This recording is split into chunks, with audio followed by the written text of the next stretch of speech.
안녕하세요. 저는 아마존 웹 서비스에서 AI ML 솔루션 아티스트로 근무하고 있는 김대근입니다. 오늘 세션에 참석하시는 분들은 기본적인 머신러닝 개념을 알고 있고 엔비디아 제슨 나노나 라즈베리 파이 같은 엣지 디바이스를 다뤄보신 분들을 대상으로 하고 있습니다. 특히 머신러닝 모델을 엣지 컴퓨팅 디바이스에 적합하게 컴파일하고 배포하는 가이드라인을 찾으셨던 분들, 그리고 엣지 디바이스 환경 세팅 시 트러블 슈팅들을 겪으셨던 분들께 많은 도움이 되리라 생각합니다. 본 세션의 어젠다는 크게 세 가지로 엣지 컴퓨팅 추론, 제슨 나노 환경 설정, 그리고 클라우드 서비스를 활용하여 여러 디바이스에 모델을 배포하는 방법으로 구성되어 있습니다. 최근 머신러닝 기술이 다양한 애플리케이션의 광범위하게 활용되면서 실시간 모델 배포에 대한 니즈 및 유즈 케이스가 증가하고 있습니다. 실시간 추론의 대표적인 유형을 간략하게 짚어보도록 하죠.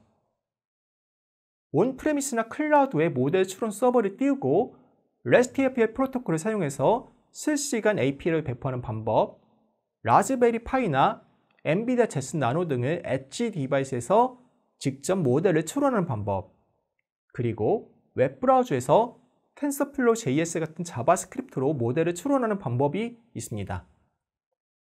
특히 최근에는 로우 레이턴시, 대역폭 제약, 개인정보 보호 등의 제약사항들이 요구됨에 따라 모델을 엣지 디바이스에서 추론해야 할 필요성이 높아지고 있습니다. 엣지 디바이스 추론은 이런 제약사항들을 모두 만족하면서 로컬에서 IoT 디바이스 및 센서 데이터를 통해 생성된 대규모 데이터를 실시간으로 수집하고 추론을 수행합니다. 엣지 추론은 네트워크를 거칠 필요가 없으므로 응답 속도 또한 빠르겠죠. 또한 클라우드 서비스와 연동하여 피드백의 전달 후 모델 드리프트를 빠르게 감지할 수 있습니다. 엣지 디바이스 추론 유형은 크게 두 가지로 엣지 디바이스에서 직접 컴퓨팅 수행하는 엣지 추론, 클라우드에서 컴퓨팅 수행하고 수행 결과를 엣지 디바이스로 전송하는 클라우드 추론이 있습니다. 오늘 세션에서는 엣지 추론 방법에 대해서 다루겠습니다. 이미 이 세션을 들으시는 분들은 텐서플로우, 파이토치, MSNet 같은 딥러닝 프레임워크로 모델을 학습하거나 배포해본 경험이 있을 것입니다. 하지만 엣지 디바이스의 사양으로 거대한 모델을 추론하게 되면 실시간 추론이 거의 불가능하겠죠? 이때 모바일넷 같은 경량 네트워크로 계산량을 줄이고 모델 사이즈를 줄일 수 있지만 여전히 실시간 추론은 한계가 있습니다. 따라서 타겟 엣지 디바이스 CPU와 GPU에 적합하게 주요 연산과 계산 그래프를 최적화하는 컴파일을 수행하셔야 됩니다. 이를 위한 딥러닝 런타임, 오닉스, 텐서플로우 라이트, 텐서RT 등의 다양한 SDK가 있습니다. 하지만 컴파일을 막상 해보면 그렇게 쉽지가 않습니다. API도 상대적으로 복잡하고 타겟 디바이스에서 직접 빌드해야 하는 경우도 많기 때문인데요. 이를 쉽고 빠르게 할 수 있는 방법은 없을까요? 네, 바로 오늘 소개해드릴 네오 AI의 오픈소스가 있습니다. 네오 AI는 다양한 프레임워크들을 지원하고 정확도 손실을 최소화하면서 모델을 자동으로 최적화합니다. 네오 AI 컴파일러는 모델이 타겟 디바이스의 OS 및 하드웨어 플랫폼에 맞게 최적화를 자동으로 수행하며 아마존에서 개발한 딥러닝 런타임에서 실행 가능한 형태로 모델을 변환합니다. 딥러닝 런타임은 딥러닝 프레임워크 및 엣지 디바이스와 무관하게 단 두 줄의 코드만으로 추론을 수행할 수 있고 버전도 지속적으로 업데이트하고 있습니다. 그리고 만약 여러분께서 AWS 계정을 가지고 계시다면 네오 AI를 기반으로 한 아마존 세이지메커 네오를 사용할 수 있습니다. 세이지메커 네오는 별도의 패키지나 인프라 설정 없이 몇 줄의 코드나 UI상에서 원클릭으로 과금 없이 여러 타깃 디바이스에 적합한 모델을 동시에 컴파일합니다. 이를 직접 데모를 통해서 확인해 보겠습니다. 먼저 UI에서 모델을 컴파일해 보겠습니다.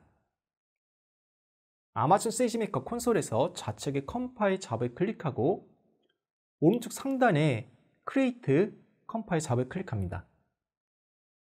원하시는 이름을 입력하시고 이름을 입력하신 다음에 화면을 보시면 여러 가지 화면들이 있는데 여기에서 원본 모델이 있는 S3 인풋 경로를 지정하는 거죠. 그리고 인풋 데이시 쉐이프 프레임워크를 지정하는 화면이고 이 프레임워크는 이 데모에서는 파이토치를 사용하고 있습니다. 그리고 타깃 디바이스는 이미 설정된 프리셋을 사용하는 거죠. 처음에 지금 만들 모델은 바로 MLC5 인스턴스를 위해서 모델을 컴파일하는 과정입니다. 마지막으로 컴파일된 모델이 저장될 S3 아웃풋 경로를 지정한 다음 서브밋 버튼을 클릭합니다. 이번에는 제슨 나노에서 사용한 모델을 컴파일해 보겠습니다. 아까와 비슷하게 입력하게 이번에는 타깃 디바이스를 선택하는 대신 타깃 플랫폼을 선택해 세부 설정을 조절하겠습니다. 제슨 나노의 경우 OS는 리눅스, 아키텍처는 암64, 엑셀러레이터는 엔비디아를 선택하겠습니다. 세션을 들으시는 분들은 지금 화면을 캡처하거나 제 GitHub 코드를 참조하시면 되겠습니다. 그리고 세부 설정에서 컴파일러 옵션에서 설정한 파라미터는 GPU 아키텍처, 텐서이트 버전, 쿠다 버전이죠. 아웃풋 경로를 다르게 지정을 하시고 곧바로 서브밋 버튼을 클릭합니다. 자, 모델 컴파일 결과를 기다리는 동안 이제 UI가 아닌 SDK 호출로 여러 종류의 모델을 동시에 컴파일해 보겠습니다. 코드의 모델 4.1을 실행하면 곧바로 테스트를 쉽게 해보실 수 있습니다. 이미 좀 어느 정도 코딩을 하셨던 분들은 친숙한 코드겠죠? 여기 코드들은 모델을 로드하고 추론을 수행하는 간단한 코드입니다. 이 코드에서 모델 펑션, 트랜스폼 펑션이라는 함수를 볼 수 있는데 이 두 개의 펑션은 아마존 세이지메이커에서 사용하는 공용 인터페이스로 반드시 여기에서 사용하실 필요는 없지만 향후 클라우드에서 모델 배포까지 고려하신다면 이 인터페이스를 따라서 작성하는 것도 좋겠습니다. 이 코드 자체는 간단한 코드니까 간단히 보시면 될 것 같습니다. 이런 간단한 코드를 보시고 이 부분에서 프리디그하고 결과를 여기에서 확률값으로 변환하고 아웃풋을 뿌려주는 간단한 코드죠. 여기 있는 샘플 코드를 그대로 사용하시면 함수 정의를 하고 여러분께서 쉽게 테스트를 해보실 수가 있습니다. 그리고 함수 작성이 완료됐으면 이제 간단하게 이미 프리트레인드 모델을 로드하는 코드죠. 보시면 모바일넷 V2를 사용하고 있습니다. 여러분께서 여러분만의 모델을 로드해서 사용하는 것도 가능하죠. 그리고 파이토치에 트레이스로 모델을 다시 변환을 하겠습니다. 변환을 마치면 곧바로 아까 작성한 함수를 통해서 테스트를 해보는 코드죠. 항상 모델을 컴파일하거나 뭔가 배포하기 전에는 이런 테스트를 해보시는 것을 권장을 드리는 겁니다. 이런 테스트를 딱 간단하게 완료하셨으면 이제 곧바로 모델을 컴파일 하실 수가 있는 거죠. 그래서 작성한 코드하고 모델을 다 압축을 합니다. 단일 파일로 압축하고 이거를 다시 S3로 전송하는 코드죠. 그 여기에서는 아까에서는 UI 상에서 모델을 컴파일했지만 이번에는 코드 상에서 SDK 호출로 모델을 컴파일하는 코드죠. 그래서 여러 종류의 모델을 동시에 컴파일할 수 있습니다. 이 코드에서는 4가지 유즈 케이스에 맞게 동시에 모델을 컴파일하는 거죠. 그리고 API를 호출하면 AWS는 자동으로 컴파일하는 리소스를 프로비저닝하고 모델을 컴파일하고 컴파일한 모델을 S3에 저장합니다. 이제 동시에 6개의 모델을 컴파일하고 있죠. 약 6분 정도 기다리면 모든 모델이 컴파일되는 것을 보실 수 있습니다. 예, 기다리는 동안 한번 코드도 이렇게 살펴보시면 되겠습니다.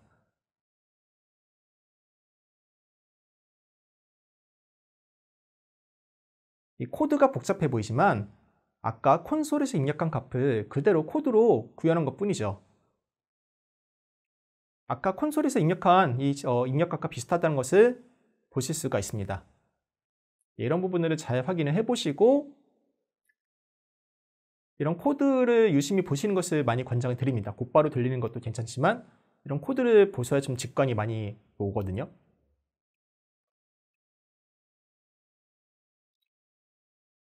이런 코드를 보셨으면 이제 컴파일이 곧 완료가 되겠습니다.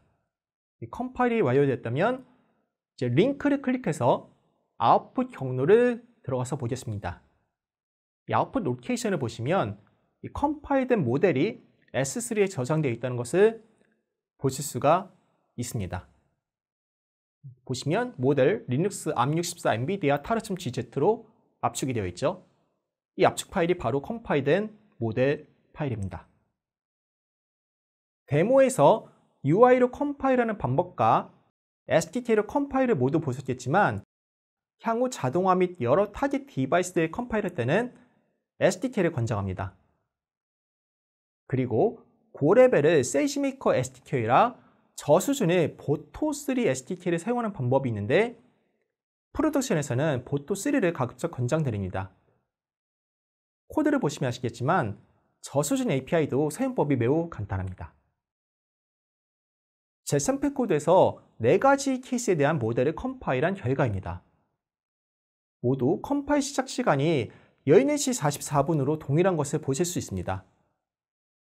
각 컴파일 잡은 개별적인 AWS 인프라 상에서 실행되므로 컴파일 시작 시간으로부터 6분이 지난 14시 50분에 모든 컴파일 작업이 완료되었습니다. 네오AL 컴파일러 모델은 딥러닝 런타임을 설치하시면 단 2줄의 코드만으로 타깃 디바이스에서 쉽게 추론할 수 있습니다.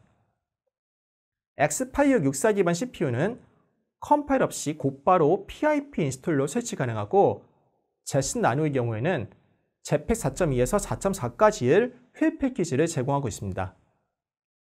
하지만 계속 업데이트되는 제팩에 대응하기 위해서는 소스를 CMake로 빌드해야 되는데 이에 대해서 나중에 다루겠습니다.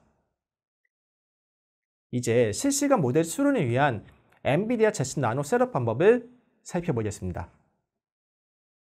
제슨 나노는 라즈베리 파이의 내장 GPU보다 강력한 GPU를 내장하고 있습니다.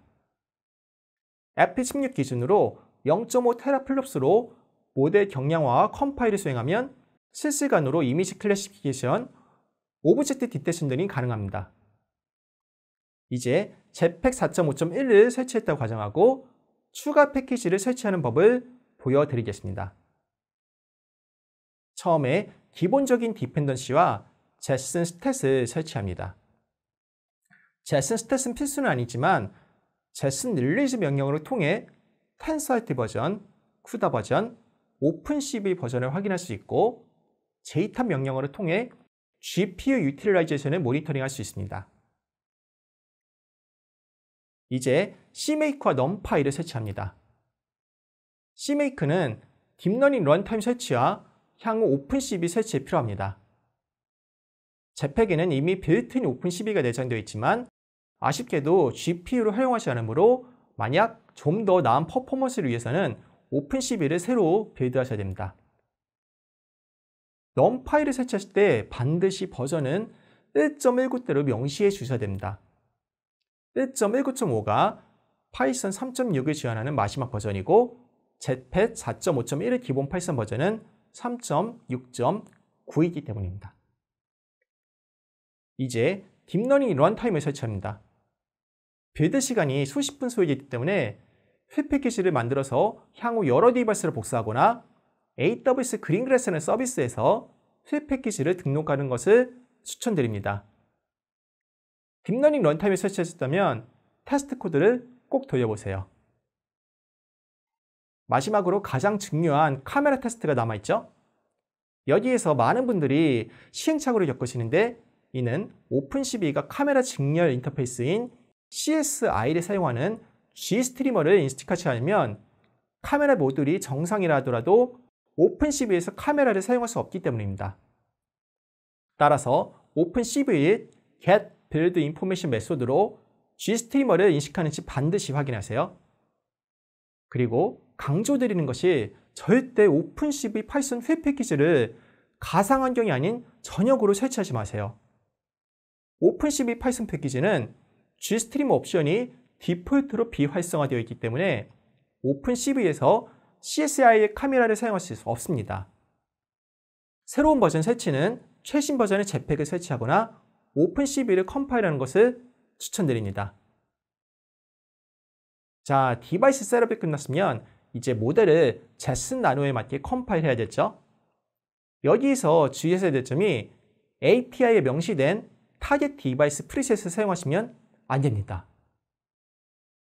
타겟 디바이스 프리셋은 현재는 9버전의 JPEG에 대응하기 때문에 TensorLT 버전이 5.0되고 CUDA 버전이 10.0입니다. 하지만 JPEG 4.5.1 버전 기준으로는 TensorLT 버전이 7.1.3이고 CUDA 버전이 10.2입니다. 따라서 앞서 설치했던 제슨 스탯으로 TensorLT와 CUDA 버전을 반드시 확인하신 후에 화면의 코드 예시를 따라서 직접 세부 파라미터를 지정하셔야 됩니다. 파이토치의 빌트인 모바일넷 V2 모델을 세이지메이커 네오로 컴파일하여 추론해서 실험한 결과입니다. 컴파일 없이 모바일넷 V2를 그대로 엣지 디바이스에서 추론 시에는 모델 로딩 시간도 오래 걸리고 CPU로는 1프레임도 나오지 않습니다. 하지만 모델 컴파일을 수행하면 CPU로도 10프레임까지 나오고 GPU 활성화 시 25프레임 정도까지 나오는 것을 볼 수 있습니다. 제 제슨 나노의 카메라에서 실제로 수행한 데모입니다. 프로덕트 박스 종류와 양품 분량 판정을 하는 모바일넷 V2 기반의 간단한 이미지 클래시피케이션 모델입니다. 레코딩을 동시에 수행하기 때문에 프레임이 조금 느린 점을 참고하시고요. 자, 그런데 단일 디바이스가 아니라 프로덕션의 여러 엣지 디바이스에서 들리려면 모든 환경 세팅을 반복적으로 수동으로 해야 될까요? 아닙니다. 곧바로 설명드릴 AWS의 IoT 그린그래스라는 서비스를 이용하면 여러 엣지 디바이스에서 쉽게 배포하실 수 있습니다. 실제 IoT 프로덕션에는 단일 엣지 디바이스가 아닌 여러 디바이스 및 센서들과 상호작용이 필요합니다. 이때 개발용 디바이스에서 관련 패키지, 모델, 그리고 추론 코드를 패키징하여 AWS의 IoT 그린그래스에서 컴포넌트로 등록하면 GitHub이나 도커업처럼 커맨드 라인 인터페이스 한 줄로 여러 디바이스 쉽고 빠르게 배포할 수 있습니다. 그렇다면 IoT 그린그래스의 기본적인 개념과 컴포넌트 등록 및 배포 방법을 알아봐야겠죠? 이제 그 부분을 다루겠습니다. AWS IoT 그린그래스는 클라우드가 아닌 여러분의 로컬 엣지 디바이스에서 실행되는 소프트웨어 방식의 AWS 서비스입니다. 일반적인 AWS 서비스는 클라우드 인프라를 활용하기에 네트워크 연결이 필요하지만 그린그래스는 네트워크 연결 없이도 엣지에서 컴퓨팅을 수행할 수 있는 거죠. 그린그래스 1.0에서는 엣지 컴퓨팅 위에 람다 함수가 반드시 필요했고 그에 따른 디버깅이 어렵지만 작년 말 리미트 2020에 출시된 2.0에서는 프로그래밍 랭귀지에 상관없이 자유롭게 디바이스 소프트웨어를 개발할 수 있게 디버깅이 훨씬 간단합니다. 그리고 무엇보다 반가운 소식은 자바의 아버지 제임스 고슬링이 그린그래스 프로젝트에 참여하고 있다는 것이죠. 그린그래스 2.0의 핵심 컨셉은 컴포넌트라는 개념인데요. 컴포넌트는 완전한 모듈러 구조로서 마치 PIP 인스톨처럼 원하는 기능들을 추가하거나 제거할 수 있습니다.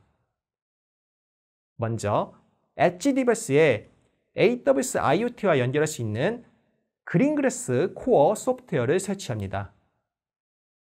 그런 다음 AWS에서 빌트인으로 만들어 놓은 공용 컴포넌트를 사용하거나 필요로 하는 컴포넌트를 자체적으로 구현하여 클라우드에 등록하거나 다른 디바이스에 쉽게 배포할 수 있습니다. 컴포넌트는 디펜던시, 머신러닝 모델, 코드 등이 포함된 아티팩트와 메타데이터를 정의하는 제이슨 포맷, 레시피로 구성되어 있습니다. 아티팩트는 디펜던시를 지정한 컴포넌트의 다른 아티팩트도 사용이 가능하고, 레시피에는 디펜던시 설치, 환경 변수, 메인 로직 스크립트를 지정할 수 있습니다. 컴포넌트를 처음부터 만들기 어려운 분들을 위해 39가지에 달하는 퍼블릭 컴포넌트를 제공하고 있고, 이 중에서 10개는 머신러닝 추론을 위한 컴포넌트입니다.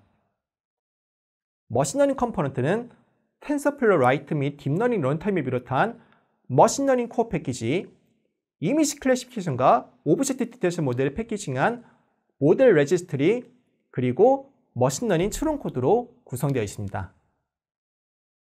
빌트인 컴포넌트 중은 머신러닝 추론 컴포넌트는 코어 패키지와 모델 리퍼스토리에 디펜던시가 걸려 있어서 이 컴포넌트를 배포하면 자동으로 코어 패키지와 모델이 같이 배포됩니다. 컴포넌트 개념에 어르신도 익숙해 되었다면 여러분만의 컴포넌트를 자유롭게 구성하실 수 있고, 모델, 패키지, 코드를 같이 묶어서 하나의 컴포넌트로 구성하실 수도 있습니다. 제가 GitHub에 공개한 샘플 코드가 바로 단일 컴포넌트입니다. 잠깐 레시피 제이슨 파일을 확인해 볼까요? 라이프 사이클 인스톨 항목에 필요한 패키지를 설치할 수 있는 requirement 텍스트를 명시하거나 쉘 스크립트를 시행하실 수 있고, run은 컴포넌트 메인 함수입니다. 그리고 아티팩트 항목은 컴포넌트 안의 모든 파일들을 G 파일로 압축해서 AWS 대표적인 스토리지 서비스인 S3에 저장 후 그 S3 경로를 명시되려면 컴포넌트를 엣지 디바이스에 배포 시 엣지 디바이스로 G 파일을 다룬 후 자동으로 압축 해제해서 라이프 사이클을 시작하게 됩니다. 압축 해제 종류는 아티팩트 디컴프레스드 패스를 지정하시면 됩니다. 마지막으로 클라우드 상에서 여러 엣지 디바이스를 배포를 위한 아키텍처를 간단하게 보여드리고 이만 마치겠습니다. 먼저 세이지메이커라는 머신러닝 서비스를 통해 모델을 학습하고 컴파일한 이후 스토리지 서비스인 S3의 모델을 저장합니다. 그리고 개발용 디바이스에 IoT 그린글래스 코어를 설치하고 컴포넌트 개발 후 클라우드로 등록합니다. 컴포넌트 배포는 여러 개의 디바이스를 띵 그룹으로 묶어서 한 번에 배포하면 편리합니다. 또한 각 디바이스마다 일일이 보안 인증을 받는 수고를 덜어드리기 위한 플립 프로비저닝을 활용하는 것을 추천드립니다. 배포가 완료됐다면 지속적으로 피드백을 받아서 모델 드리프트 발생 시 아마존 A2i라는 서비스를 연동해 보안 학습이 가능합니다. 본 세션에 대한 코드를 AWS 공식 GitHub에 등록하였으니 향후 관련 애플리케이션을 개발하고 싶다면 GitHub 코드를 참조 부탁드리겠습니다. 경청해 주셔서 감사합니다. 오늘 세션이 여러분들께 도움이 되시길 바라겠습니다.